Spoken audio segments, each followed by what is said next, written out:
All right, and welcome everybody to Dash at Night. I'm your host, Dash. We're going to be bringing my co host here on a little bit, but I hope everyone is having a wonderful, wonderful Thursday night. I know we got a lot of people out with the flu, we got lots of school closures, so I hope everyone is feeling well. I know that we've had some around here, and we are out of school tomorrow because of the flu, so I hope everyone is doing well. Tonight, we're going to be talking comics. And my guest, when he arrived, is DM Ray, and we talking about his comic, The Madcaps. Got to read a little bit of issue one, and we'll be talking about that plus what he's got going on in the future. But until then, I hope everyone again is having a wonderful night. Other things we're going to be talking about late next week. Got some more comics coming up. I know there's a lot of people. A lot of my friends have dropped their Kickstarters. They're doing really well. John, if you're out there watching, good job on yours. My friend Ed's drops tomorrow. If you've seen Ed, or it dropped today or tomorrow, I have to double check. My friend Ed that we do the music show with. It is definitely dropping, so we'll get that one. We'll get him on to talk about his new one very soon. But lots of comics coming out. That's what I love about these indie comics creators. Man, the imaginations and the storylines they come up with. Carissa's doing a great one with hers.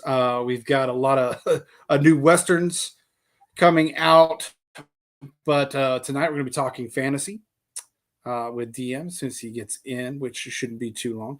But other than that, I hope everyone, again, having a wonderful night. If there's anything that you want us to talk about on the show, let us know. We'll be glad to talk about that.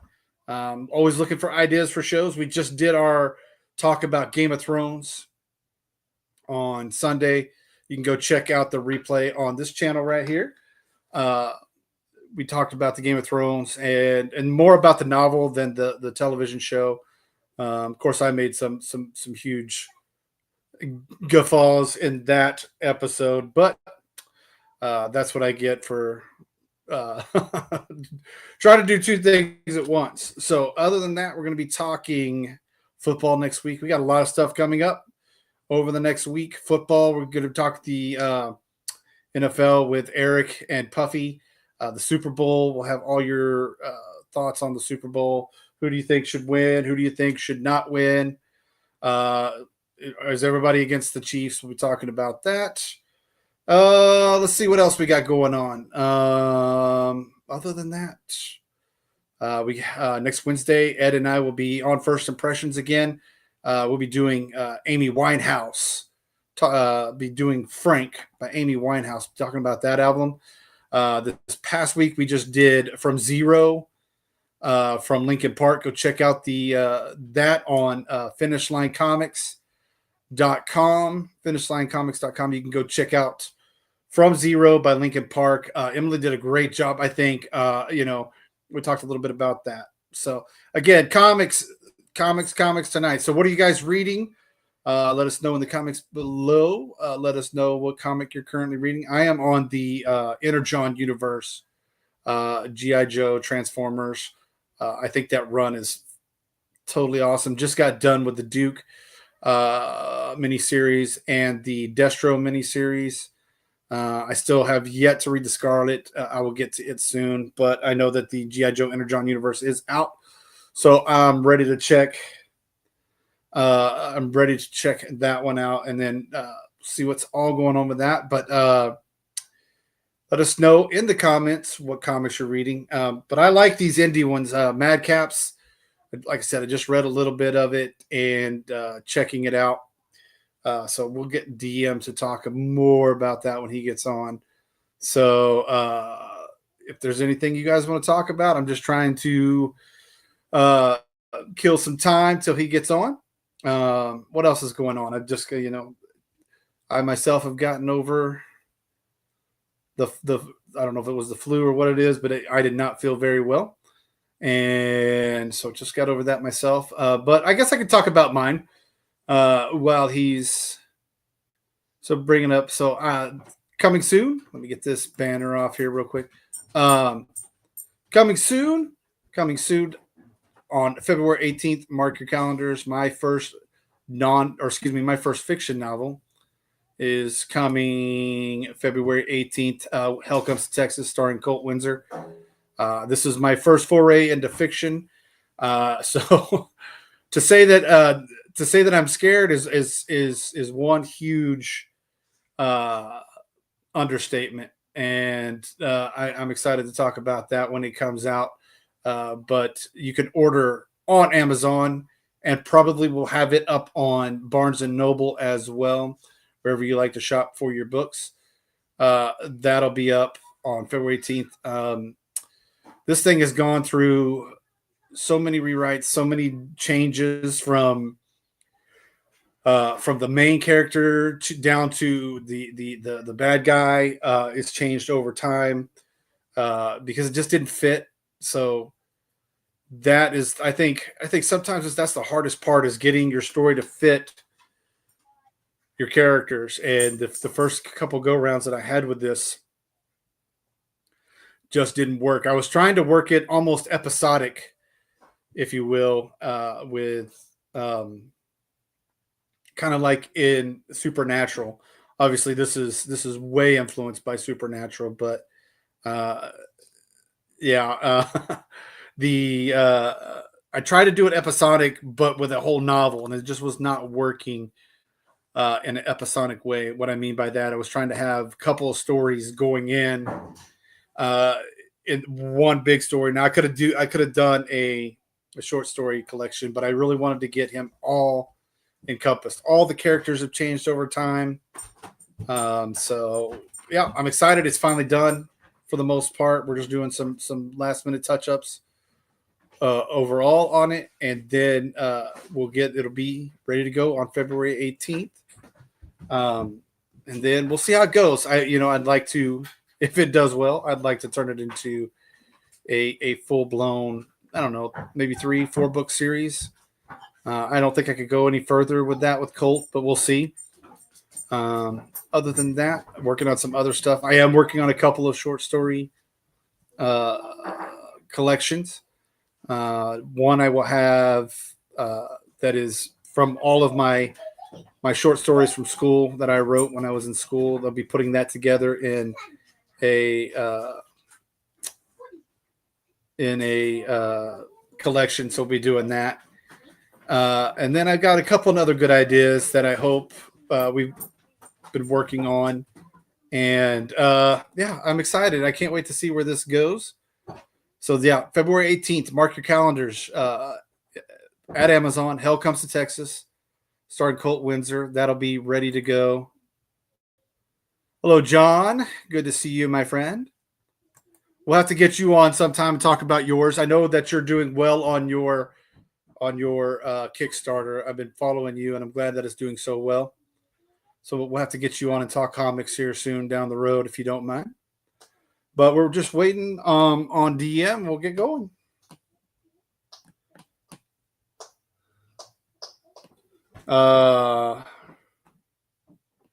So other than that, this will be out in, like I said, February 18th. And we'll be talking more about this when I finally drop it. I can't wait to see how that goes. I've been wanting to talk about this one for a long, long time. So let's see if I can get D. There he is. And let me get him to the stage. Let me remove that real quick. And there he is. DM, how are you, sir?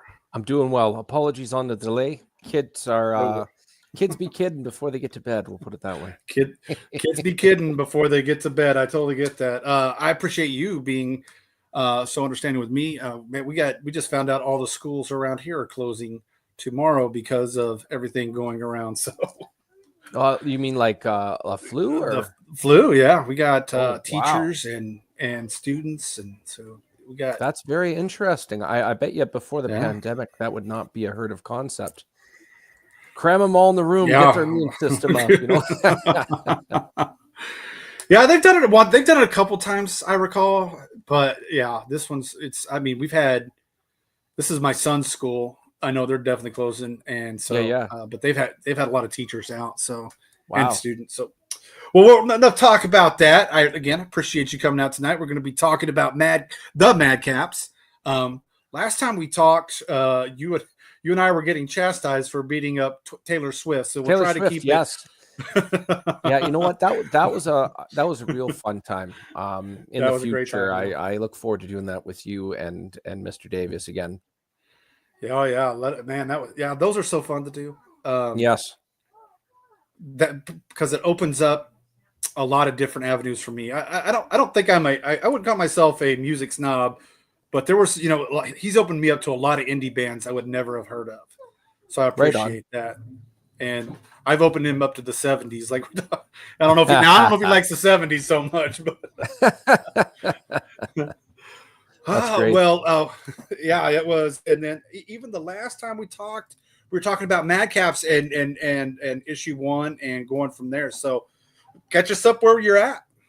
So we have issue 2 launching in April, and we've got a bunch of cool stuff happening. I'm one of the weirdest things when you've got a bunch of stuff you want to talk about and you can't. It's like torture. I can't really. I've got some cool add-ons coming.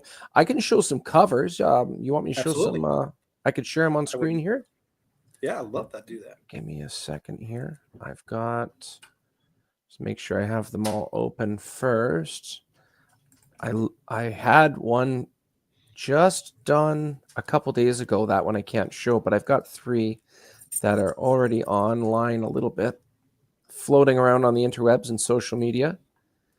We have main cover. This is done by Kenny Calderon, and it's colored by Dan Kemp, a very famous colorist. He's colored like 100 issues of Spawn, Daredevil in the Marvel Knights era in the early 2000s, Spider-Man, Amazing Spider-Man, I believe just before and getting into the Civil War era. That'd be like 05, 06. Yeah, 05 or 06, yeah. So here we have, here's the 4 main characters. At the end of the first issue is open game to talk about. It is basically at the end of the issue, these fellas, they're able to intercept some people trafficking some drugs. There is suspicion that it has something to do with a failed outbreak of the undead in the city. And so these 4, in this depiction of this image, they're going into, we'll call it enemy territory, but basically they're not exactly sure what they're getting into.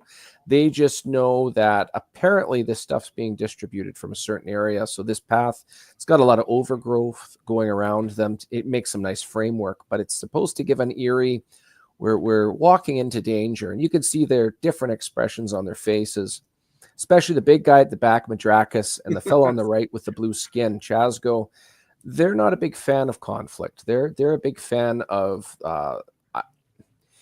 if I had to pick between introvert and extrovert, they lean towards introversion. So they're not there to get in the fray and find things out. The fellow at the front, he's got a kind of a mini smirk there. His name's Dunnan. He's all about, let's see what this turns into, to put it nicely. Yeah. From reading, he's very let's go first and we'll talk later type guy. He's not necessarily impulsive, but he definitely has spontaneous elements in his life, and he loves surprises and he loves new things. And then the fellow on the right, Sarlacc is he's a devout dwarf.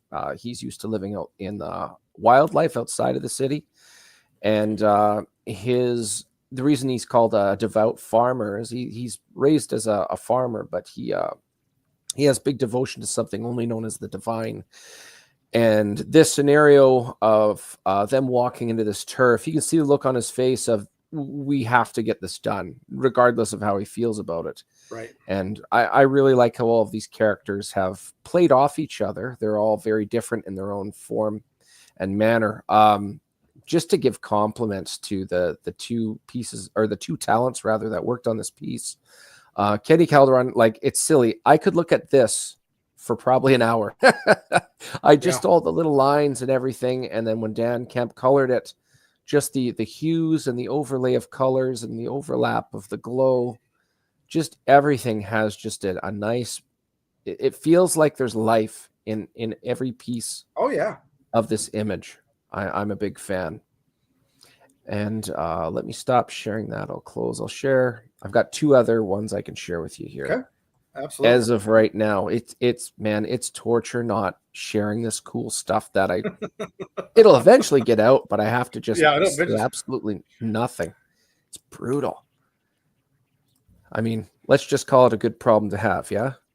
It is a very good problem to have. Absolutely. Yes. The cover, the one you sent me, the cover, I that is still the most beautiful cover of any comic I've seen in a long time.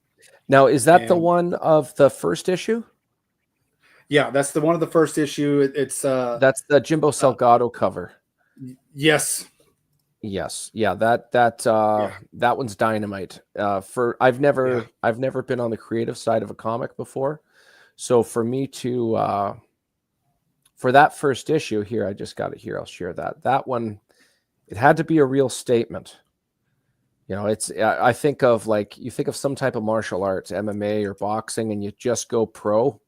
That first fight better be a statement, right? I wanted that first cover to be the bee's knees, as they used to say back in the day. That's the one you're talking about there. Yep. This first. Go ahead. That first, yeah.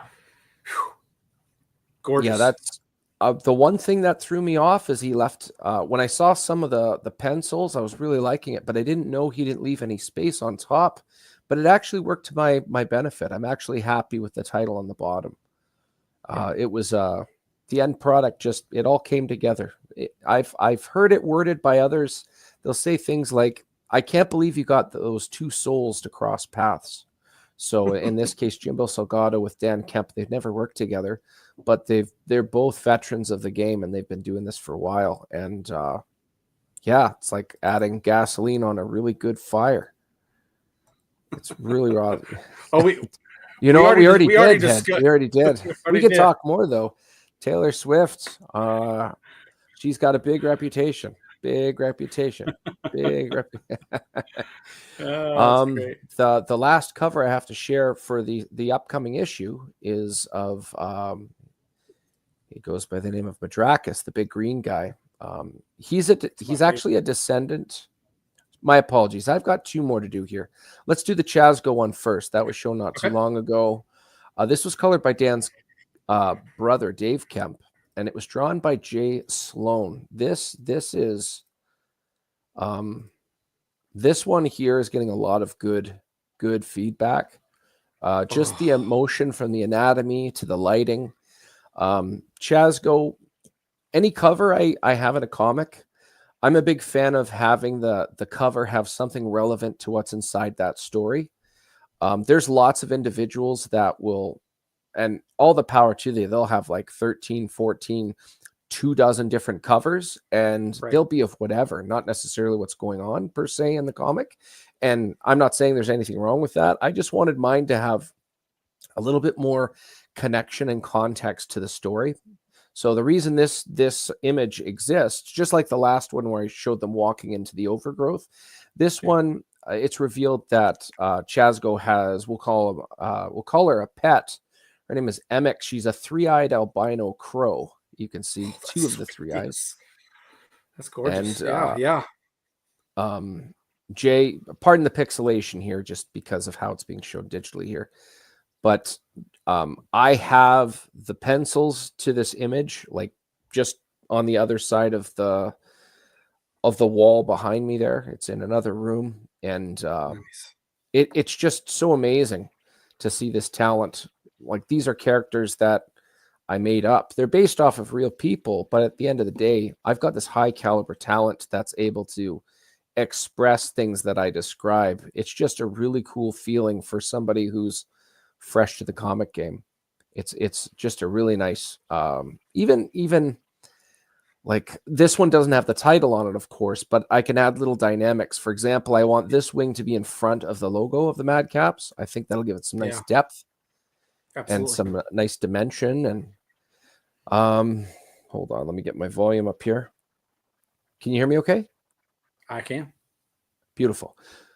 And the last issue, or the last cover I'll show for now, unfortunately.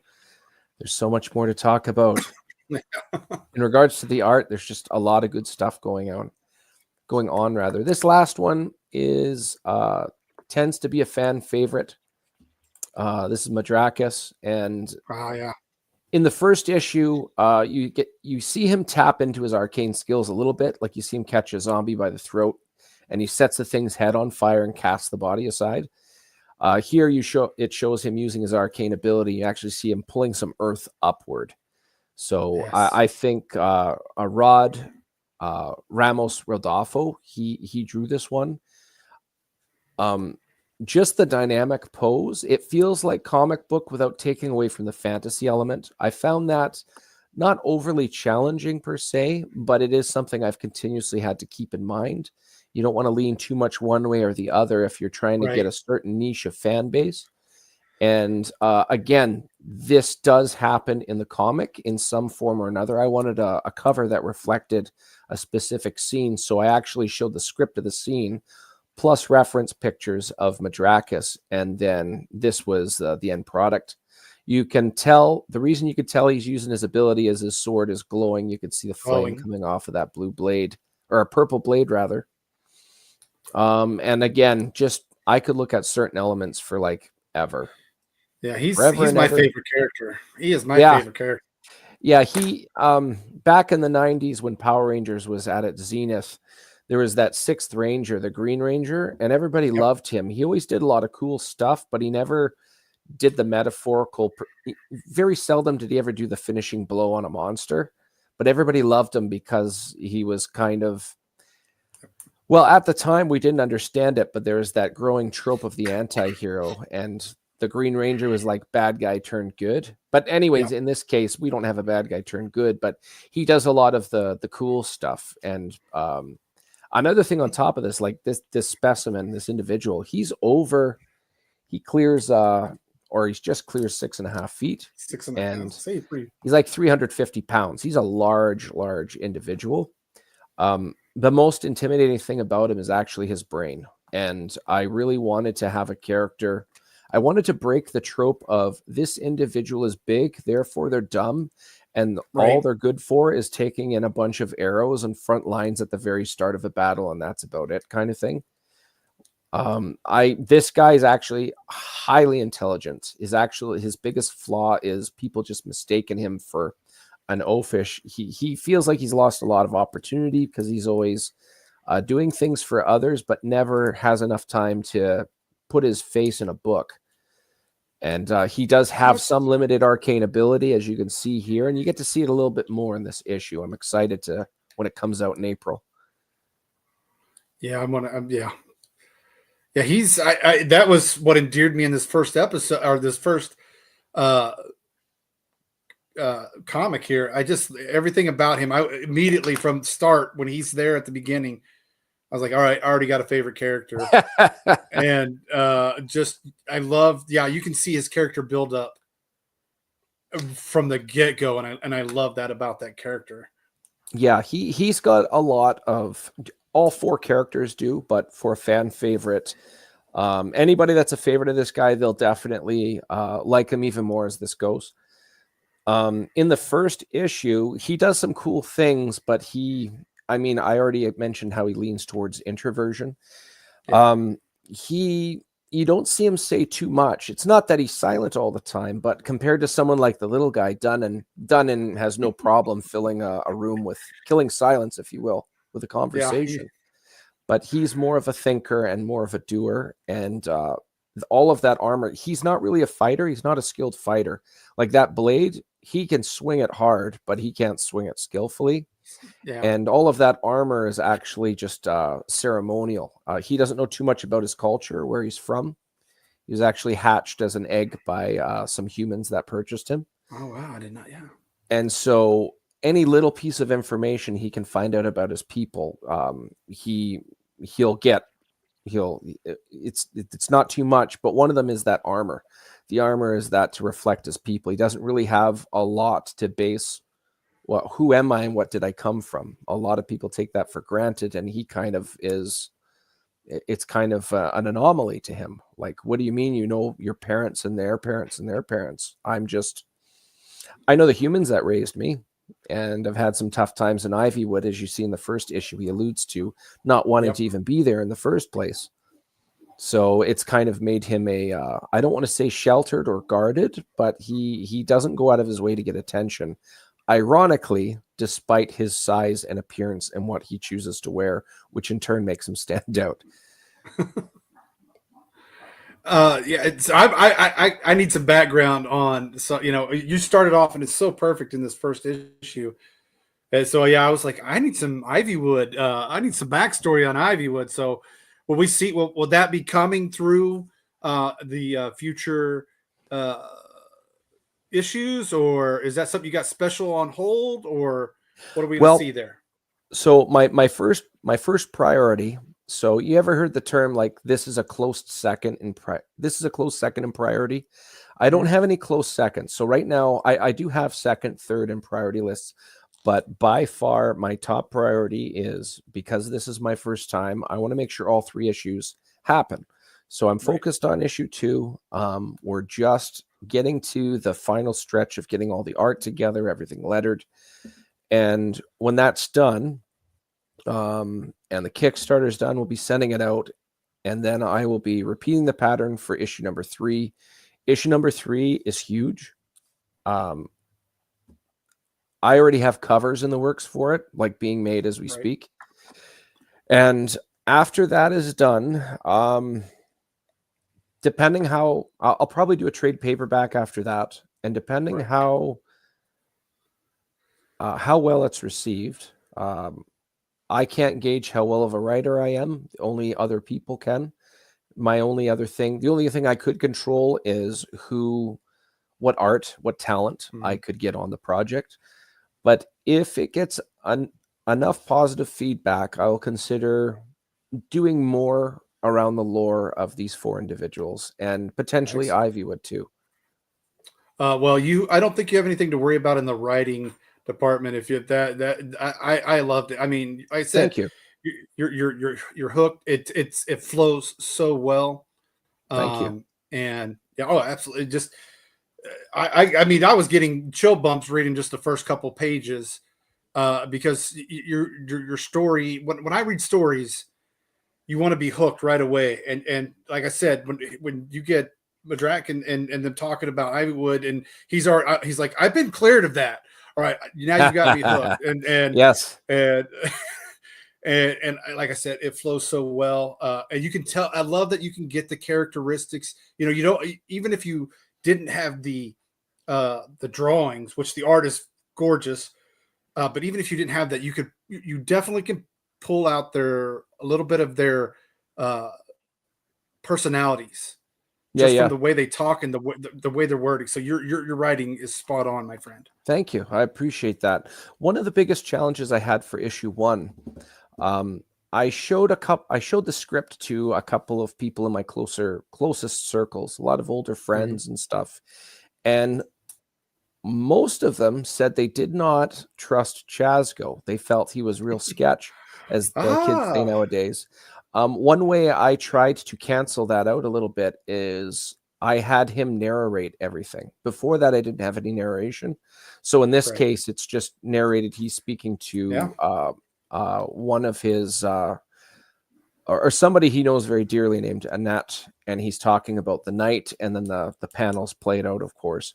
But that seemed to give him a little bit more, even though he's not human, it gave him more humanity and more relatability, as opposed to fear of the unknown. Who's this tall, dark, and gruesome individual that can just show his appearance to somebody and the person just in shambles?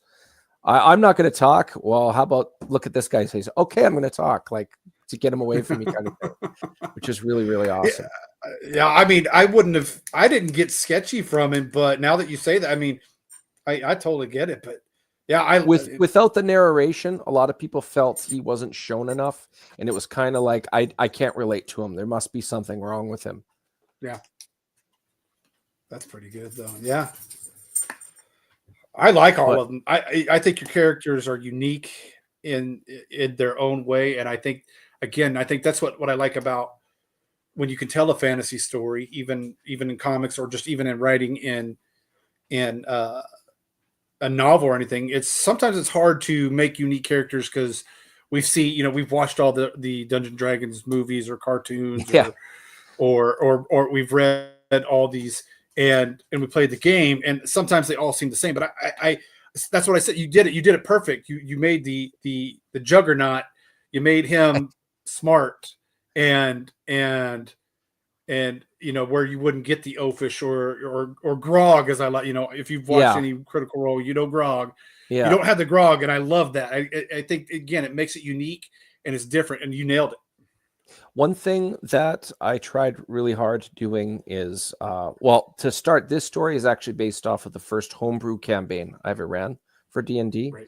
I was never a dungeon master before, never played the game, and I decided to I wanted to hang out with some friends from across the country. I moved when I was younger for work, and I need an excuse to hang out with these guys via webcam. So we played D&D, and I was because it was my idea, I had to be dungeon master, and instead of going through modules and making it easy on myself, I did all my own homebrew, my own lore, the cities, the history, everything was under my own creation. And after a decade, I had all of this content with friends. I had repeated stories, or not repeated story. I had a bunch of different stories and one shots and like campaigns that lasted a couple of years, and they all Right. resided in this same area. And I decided to make the comic based off of the very first story that took place in this homebrew world of mine. The only difference was I took the players out, and I put in new characters based off of the actual players that played the game Awesome. originally. Yeah. So one of the fun things about that is, I'm sure every writer knows, when you base something off of somebody you know or an homage of something else, you can play up their strengths, but also play up their weaknesses too. Absolutely. So in this case, we have a non-charismatic, big, non-oafish individual with a brain on him, and he just wants to be left alone, essentially. He never gets to really study, so that's his top priority.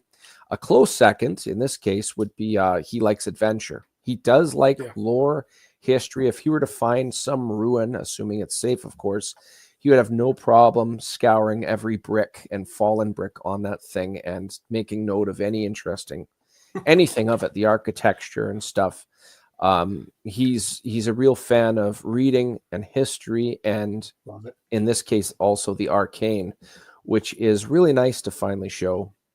Because of his lineage, he actually hails from a very large creature that lives out in the oceans.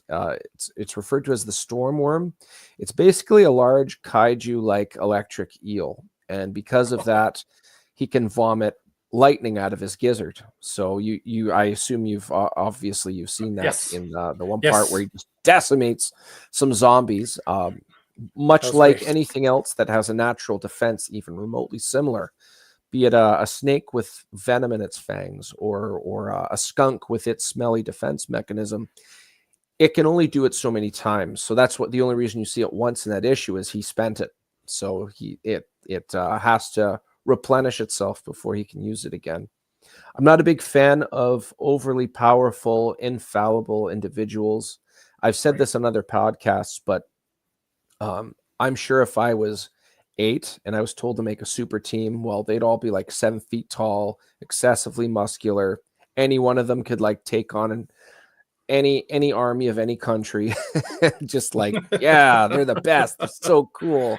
But that's boring, right? If you've got some individuals that can barely scrape out a win, and the win is very notable against an enemy that, that's a little out of these guys' weight classes, but they pull off the win. That's something, if I heard about that, I'd want to watch it. If I ever watched a boxing match and I heard that this guy fought up 3 weight classes and beat a heavyweight champion, okay, I didn't see that, but I'm going to be looking it up because I want to see how that played out. And Yeah. I really wanted to make sure these characters had, it isn't even the focus of flaw as much as it is relatability, because not everybody can be the best at everything. So Madrakis, who you like, he's large and in charge physically, and that makes a lot of sense that people would, on first impressions, be leery of him. Having a brain, if you're a smart individual, sometimes it's very difficult to have conversations with about certain topics, especially if you're very smart on it. If I was very intelligent in astrophysics, for example, and somebody wanted to say how Interstellar was like the best movie ever, I might be too focused on where they fell short. So Right. there would be frustrations that would lie there. So Madrakis, he's big.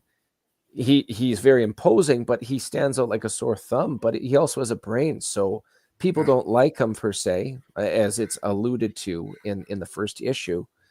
But he can't even reason with these people in some cases, depending what the topic of conversation is. So you have a very unique individual. He's not a fighter either. I didn't want to make him. No, yeah. Well, he's physical, but again, that doesn't mean he's great at everything in regards to athletics or fighting or any other skill or sport or anything. There's some highs and lows within him, and how do you navigate that character with the other three? We just talked about Chazgo. Chazgo is an individual. His people, they live in a mountain range, and it's riddled with silver deposits. They're referred to as Argers, and Argers are very, what would be known in the common tongue would be xenophobic. They don't like any outsiders, and all the silver that goes through their veins, and this is a real thing in life. Humans, they drink alkaline silver, and they get a lot of exposure to silver. It actually tattoos their skin blue, and that's kind of what these elves, they have the same dynamic going on in their bodies, but because it's also fantasy, all of that silver in their veins, they've got some resistance to magic. So between them not liking outsiders and being kind of immune to magic, people steer clear of them. You would want mercenaries, if they're taking a caravan through, they're steering clear of that mountain range. This is the type of individual that, this is the type of species that kids make scary bedtime stories off of. And Chazgo, a little bit of an exception to the rule, he felt his people were very dysfunctional, and he wanted out. But where do you go when people look at you? They're going to kill you on sight. Like, oh my goodness, it's an Arger. He was eventually approached by a very powerful individual known only as Annette, and she gave him some magical, what she calls gifts. One of them is, and I've said this in other podcasts, much like how the symbiote was able to bypass Peter Parker's spider sense, she was able to bypass his resistances through that silverness system to make him be able to use these magical abilities. So one of them is he can disguise himself. So you see him at the start of the first one. He looks human. He's the representative of a noble. So it's kind of ironic that if he were found out, he'd be in a lot of trouble with those higher ups. So one of his biggest goals, Annette wants him to be an example to the rest of the Argers to leave the mountain range and try and fit in with the rest of the world. So his long-term goal is, if he can gain enough trust with higher ups, eventually, I've done all this good for you. This is who I really am. Actions always are great first impressions, not absolutely. I'm part of this political party. Well, half the people listening, they shut you off, right? But I think everybody can relate to, well, I'm part of this group or that group, or I really like this, but I definitely wouldn't use that as my opening statement when I'm meeting somebody. I need them to get to know me a bit so they have context to why I like insert this or insert that.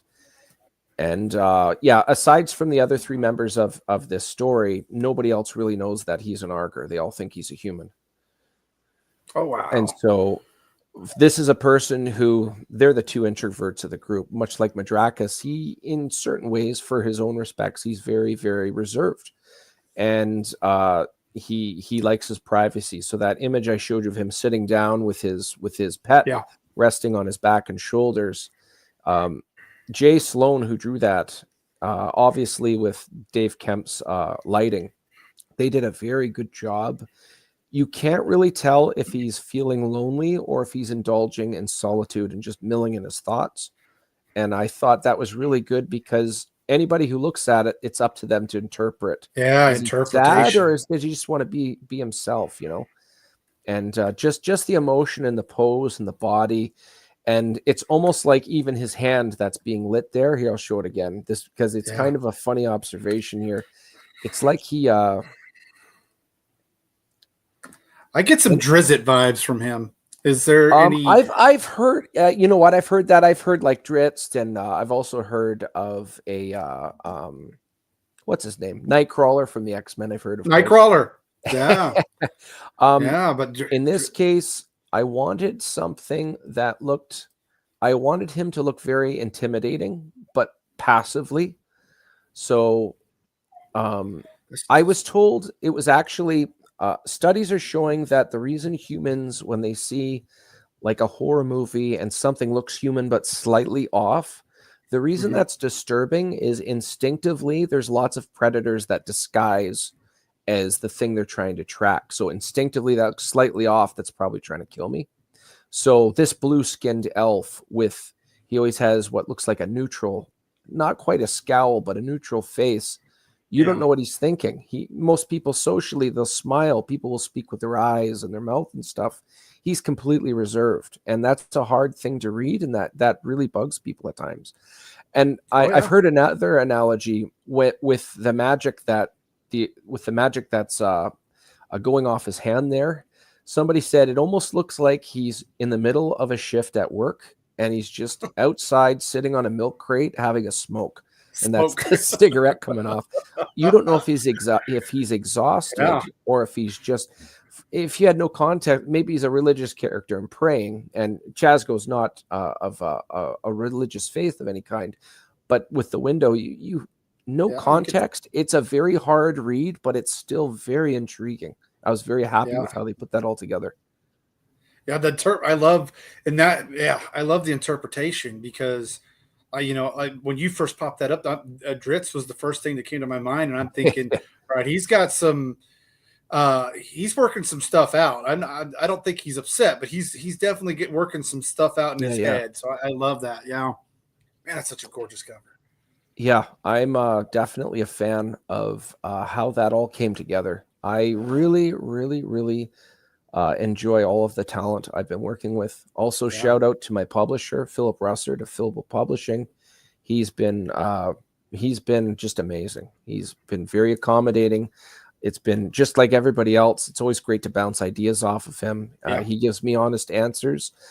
One of the things I always hate is when somebody gives me a Mr. Dress Up answer, like that was really good. They don't really want to say if something's bad or not. Yes. And Philbo is just very direct. He's not blunt and he's not mean, but he will tell me the truth, which I very, very much appreciate. It's very much helped me with the last campaign and this one moving forward. Yeah, I'm looking for somebody like because I'm dropping my novel on the 18th of February, and I think the hardest part for me, not to derail or anything, but it is finding somebody to tell me that no, I don't, and my wife does a great job at that. Don't get me wrong. She's very, what try this or try this when when I've read something to her. So, I know I'm going to get it from her, but I miss other, because, and I talked about that the other day. I was like, man, I'm just afraid that, when I do drop this, I'm going to get those, oh, it's great. Or, oh, I don't want that. I want, if it stinks, I want you to tell me it stinks so I know going forward. Yes. So, So I'm just typing. I'm just typing something. I forgot to share this at the start. I'm just getting it right here right now. Okay.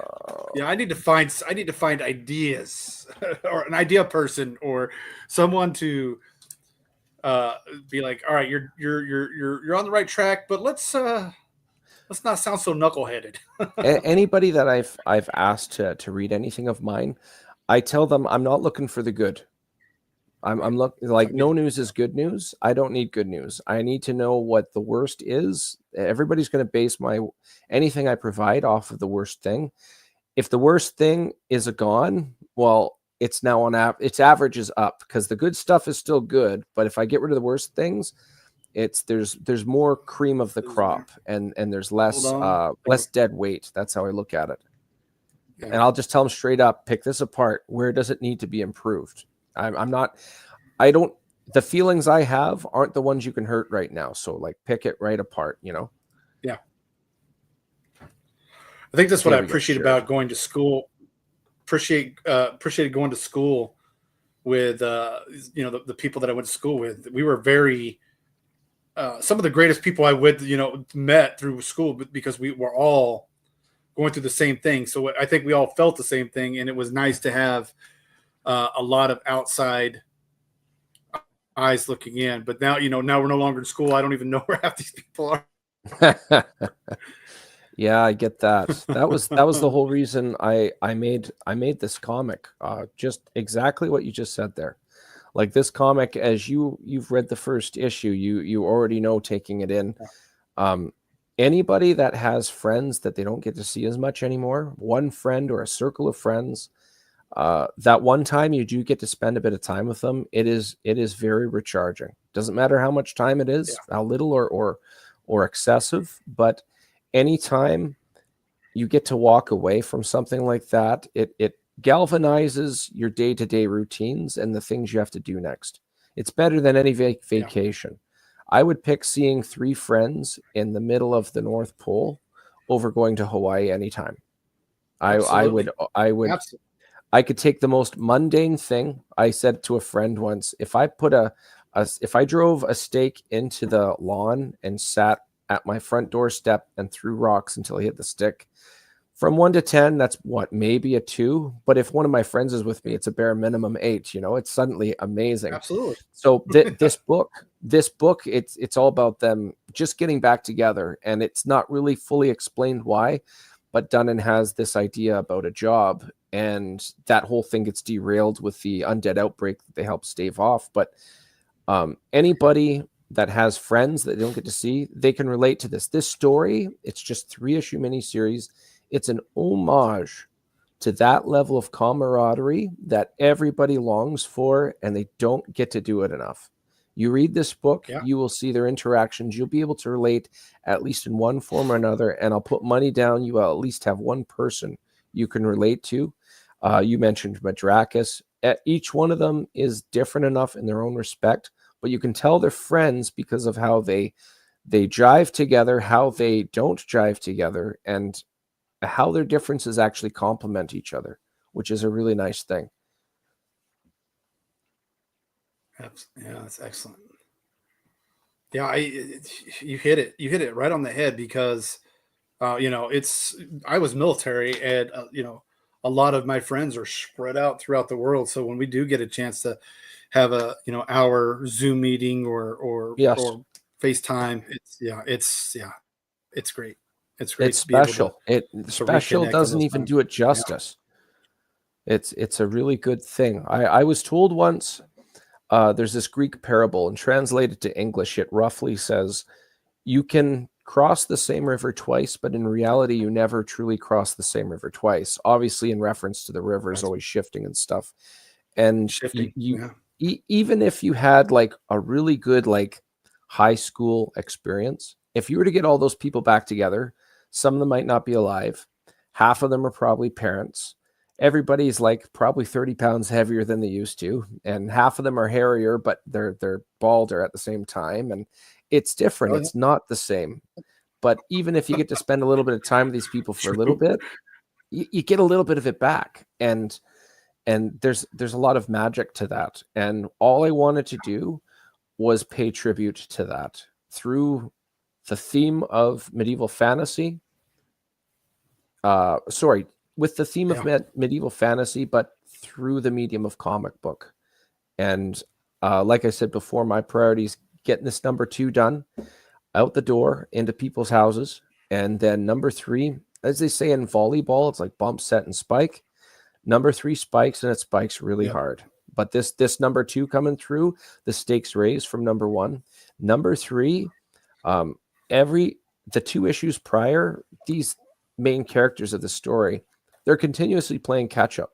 And by the time they realize where the finish line is, they're put in a position they don't have many options. Their choices are, my friends are around me. And again, going back to the theme of your friends, if my friends are around me, I'm more inclined to act a certain way or do the right thing. Or my friends are like my own bards. When they're around, I just perform better. And this is a scenario where they're in the wrong place at the right time. And it's just, you don't know even if they're going to survive by the end of it. This is just, how do you act around your friends? And we'll see where the chips lie. That's what I'm hoping to accomplish with my book. I know exactly where you're going with that. Where is what's going to happen, and will they make it out? And I, so where would we find this wonderful first edition, and where can we? Is there a website we can share with the people? And so as of right now, issue 1 and 2, they'll be available on Kickstarter April 1st. It is even if somebody wasn't in to buy in, even if you just hit the follow me for this pre-launch, you're going to be swaying the algorithm in favor of this project. It is literally click on the link, click on the follow me, and this is like a one person at a time thing. I got the hiccups because I drank pop before I started real too quick. But if you sign up, we've got add-ons coming in. We've got, you know what? I'm going to break the rules. Do you want an exclusive here? Sure, as long as you don't get in trouble. I won't get in trouble because I'm my own boss. I'm going by my own rules here. You'll have to ignore the white frame on this. I'll show it just briefly. This is going to be a metal foil cover. It is done by Jenna Stark. Nobody has seen this before except the people that have made this, myself and my publisher. You ready? Okay, so this is a stained glass window interpretation of Sarlacc. It's going to be metal foil.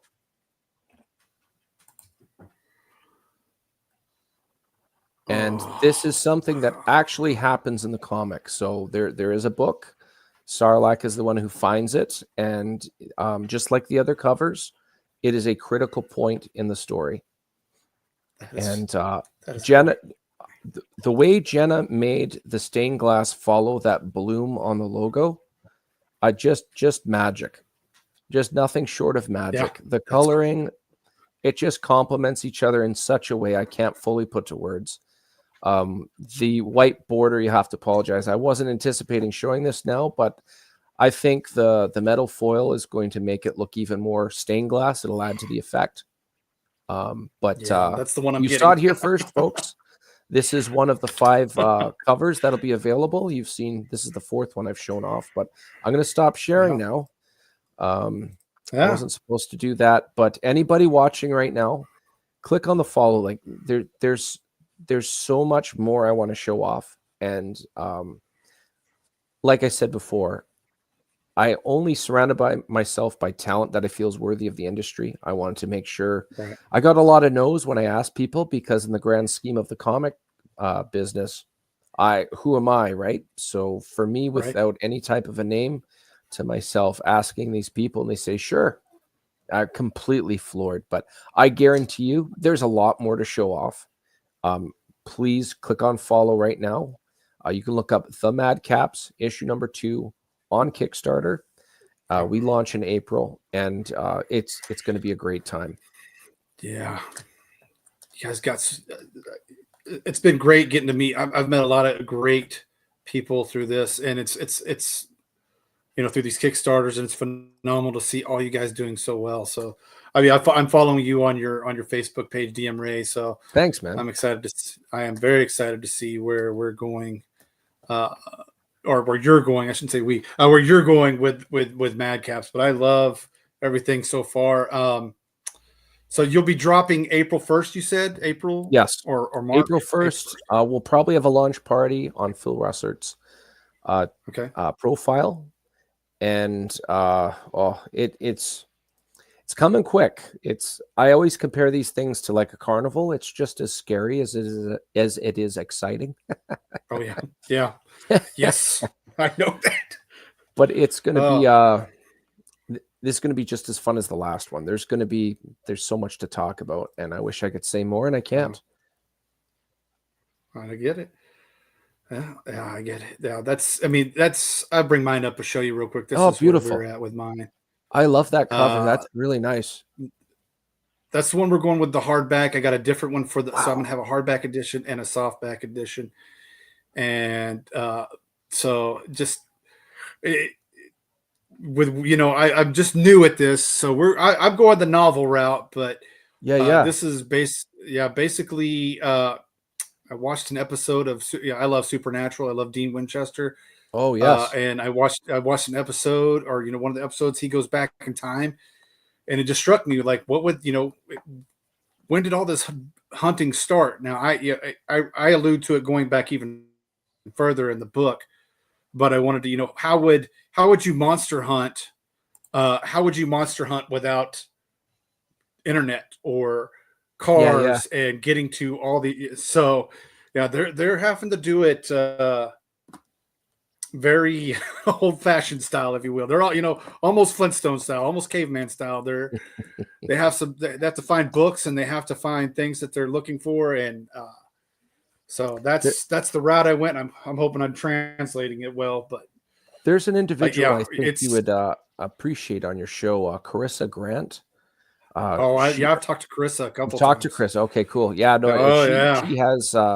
You two seem to have a similar fan base. I'll call it. I shouldn't say fan Yeah. base. A palette of things that you like, I guess, is a better way to put it. But who did that cover there? I found when you go to KDP, which is the Kindle Direct Press for Amazon, it'll Yes. take you to create your own cover. Now they took Okay. this from you just take it from free images that are available online, and they'll touch it up. There is, and I hate to say, there's a little AI involved in it for the for the wording, and I hate to do that. So I'm kind of, when you're limited on funds, you kind of have to do what you got to do. But I went through KDP and then the one that my wife did for the paperback, she found it and she worked it all up. So she did the one for the for my paperback. So, but I do kind of like that KDP does allow you to create your own images or take images from the internet and work with it. So I don't like I'm not a big fan of the AI stuff, but sometimes you got to do what you got to do until but I just thought that was one of the coolest images. I like the back. Sometimes a lot of people like to show the character. I wanted to show the character walking in, like he's getting ready to, walk into hell, and that's how I kind of, that's what I want to get with it. So maybe it reminds me a little bit of Wild Bill Hickok when apparently he insisted on walking down the main road whenever he entered a town. Yep. And that image you have there kind of reminds me of that. Oh yeah, I kind of wanted to go with something. Yeah, something. I when I typed it in, I was like Clint Eastwood walking through a ghost town, or not so much a ghost town, but Old West town, and it came up with a couple different ones, but that's the one it came up with, and you kind of get that. He's got the serape on, and I just love it. And the whip. But my guy doesn't have a whip, so that'll be the only thing that's not. Yeah, I might have to add a whip in there somewhere down the road. But yeah, so I appreciate you letting me show that off on your show there. But man, I what that boils down to, I know what you're feeling about. It's scary and exciting all at the same time. Is to get back to the point, but I know exactly how you're feeling. Yes, Oh, well. sir. Um, the only other thing I have to say is if for my book, anybody Mhm. that didn't get number one, it's available on this Kickstarter. I want to make sure everybody knows that, and it's only three issues, so there's not Nice. like 60 years of lore that you have to know leading into this. You can go in with a fresh mind. As you've read, Dash, there's certain portions of it that are the friends have mild inside jokes you might not quite get. That's on purpose, and it actually Okay. feels like you're dropped in the middle of a group of friends Yeah. talk. You're going to you get the gist of it. There's going to be some mild Yeah. things that I don't understand, or at least yet, but it is done in a way that you can definitely enjoy it. Yeah. I love it. I just I love fantasy. So again, when you bring me fantasy, you bring me friends, and then you bring me unique characters. It's just it's fantastic, and I'm excited for you, and I can't wait for issue 2 now. Thanks, man. 100%. Appreciate it. Absolutely. Um, I do have, if you do ever get a second priority or a third priority, a, a module would be great. Well, I unfortunately have to bite my tongue right now, and that's all I'm going to say right now. All right. That. But Uh, it definitely a blast. The characters definitely have nice medieval feel to them. That was my yeah. intention. I wanted that fantasy element. It's been mentioned. You mentioned Dritz or just Drow in general. Well, I kind of feel like that's Chazgo. Totally understandable when you read it through visually. Yeah, I can understand a Drow or a Nightcrawler or Dritz. When you read it through, okay, yeah, maybe this is a different. He's unique enough. And Yeah. the two little guys, you have the full-blooded dwarf. He's his whole culture of dwarves that live in a swamp and they farm. They're just stubborn dwarves. They Yeah. terraformed a swamp. They're very immersed in the culture of hunting and killing monsters around their homelands. So, but on the flip side, because of his devotion to something known only as the divine, you have this unique individual. The best description of his personality is a long fuse to a large cannon. So he's very patient, Oh, but he definitely, when the time comes, not that he's looking for trouble, but he can hold his own. During the yeah, he can outbreak, hold his own. he's in his street clothes and all he has is a hatchet, but he's definitely does his job. And Yeah. then the little guy, the person that's put this all together, he's talking about how all of them kind of stand out in one form or another. They grew up in a human city, so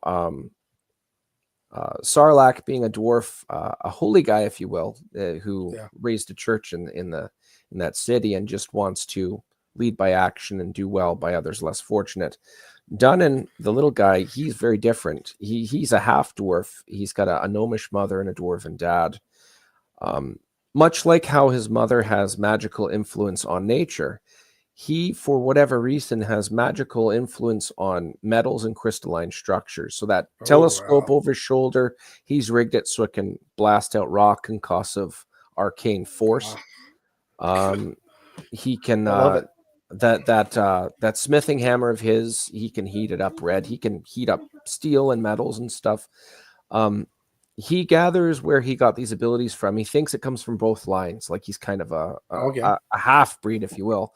He doesn't fit in with either bloodline, but he draws from both bloodlines, but he has a hard time fitting in with either culture. He's a dwarf without a beard. Obviously, that's Oh, especially as an adolescent, that's a problem. He's a lot bigger than a gnome, and there's a lot of variables there that through his life experiences, he's found that family, and you'll see on the inside page, he talks a little bit about it. He can develop just as strong of a bond with a friend as he can with a family member because of that. nice. Uh, Even just, hey, here's a cool job. If my friends are here, let's go get the band back together. Metaphorically speaking, he's referred to as like a social facilitator, if you will. So yeah. they're all very different in their own respects, but much like an extreme would be like John Lennon and Paul McCartney. They're very different in a lot of ways, but when they work together, they make some beautiful music.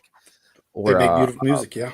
Bruce Wayne and Clark Kent is another example. When they work together, they're the Yeah. world's finest. That's their actual title. They're great together. And these fellas, they've got lots of contrasts, and a lot of these contrasts complement each other. Not any one of them is the big ringing hero that can carry the rest of them on the others' backs, especially over long drawn out scenarios. But these three issues, they all take place over one night. It's supposed to have a day in the life type of feeling. The last Judge Dredd movie is a great example of a day in the life feeling. Yes. There's no origin. Life goes on after the movie, but it's really cool during it. You just get to see like a slice of life, and these three issues, it's pretty much that in a nutshell. Excellent. Yeah. You have a way with words. Like I said, you could write it well, and you have a way with words because you had me hooked, man. Thanks, and man. I appreciate that. I absolutely appreciate that. Well, I'm looking forward to it. Yeah, I'm hooked. So if you ever continue, you have a life. Not that you don't already have a lifelong fan, but you'll have a lifelong fan if you Thanks, keep man. continuing on. So I appreciate that. Well, we get you back. Maybe after you drop, we can do a real quick show to Sure, to absolutely. endorse the Kickstarter. And anytime you want to talk music, just let me know again. And anytime you want to talk comics or Dungeons and Dragons, I'm always available. And again, I appreciate you understanding my situation this week. And you're obviously better today than you were yesterday, but I'm glad you're better. Oh wait, yeah, it was about, I don't know, it was about 3 o'clock, 4 o'clock. I finally was able to. I felt alive about that time. So yeah, I was like, oh, it's weird how I had it and it was good, and then I was like a second wave kicked in or whatever it was, and I was like, no, I'm down for the count. So it's been a while. So, well, again, we'll have you back. Just let me know. Appreciate you coming on, and as always, it's a pleasure to talk to you, and we'll see you on down the road.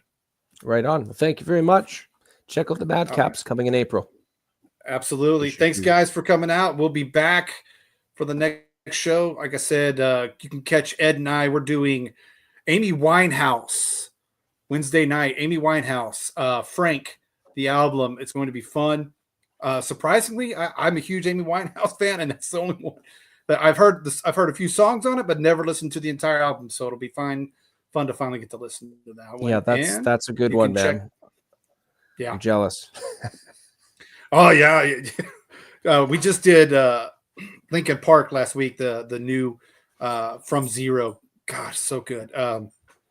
Emily is her voice. I mean, she's no Chester. Don't get me wrong, but she can hold her own in that band, and I think she's a great addition to the band. It's not a karaoke replacement. It is an actual singer. Beautiful. And I think Lincoln Park is going to continue on with her and do very well. So, all right, that's been Dash at Night. My awesome co-host tonight has been Ray Jameson, DM Ray. Check out the Madcaps. You can follow him on Facebook, DM Ray, and check out his awesome comics. And we will see you guys on the next show. Thanks a lot.